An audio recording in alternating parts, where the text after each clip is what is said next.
একটা পার্টি করি এবং আমি ছাত্র সংগঠনের দায়িত্বে আছি।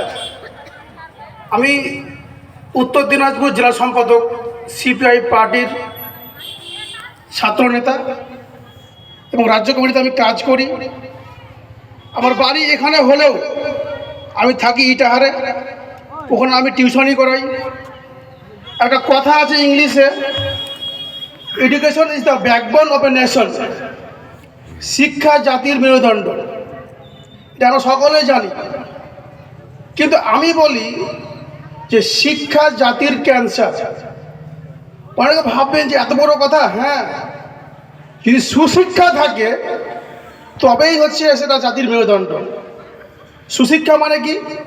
আপনার ছেলেকে কেমনভাবে নামাজ রোজা শেখাবেন, কেমনভাবে লোকের সাথে কথা বলবে, এটা হচ্ছে সুশিক্ষা।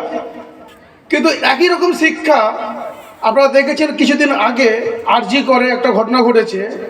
ওখানে একজন মহিলা শিক্ষক, মহিলা ডাক্তারকে অনেকজন মিলে তাকে রেপ করেছে, তাকে খুন করেছে। তো এটাই কিন্তু একটা শিক্ষা, কিন্তু এটা শিক্ষা না, এটা শিক্ষা জাতির ক্যান্সার। আমি একথাই বলতে চাই আপনাদের, আমি একজন শিক্ষক হিসাবে, যে প্রত্যেকটা বাচ্চাকে আপনারা, এই তেগুজ মানে হচ্ছে আমার গ্রাম, এই তেগুজ নোমনিয়ার পাশে, নোমনিয়া মানেই তেগুজ আর তেগুজ মানে নোমনিয়া। সুতরাং আমি বলতে চাই যে আমার এলাকার লোক, আমার অঞ্চলের লোক, প্রত্যেকটা ঘরেই তারা যেন তাদের শিক্ষাটা দেবে বাচ্চাদেরকে, কমসে কম নিজের সমান না হলো ক্লাস 8 অবধি মাধ্যমিক পর্যন্ত একটা বাচ্চাকে শিক্ষা দিবেন। তার সাথে সাথে অ্যারাবিক শিক্ষা থাকবে। কারণ ধর্মীয় শিক্ষা যদি না থাকে তো কোনো জাতি, কোনো মানুষ তার লক্ষ্যে পৌঁছতে পারে না। যাক, আমরা আজকে এই জালসার বক্তা নাই, আমরা আজকে রাজনৈতিক বক্তা। কিন্তু এখানে আমাদের যেহেতু আজকে ডেকেছে, আমরা এসছি।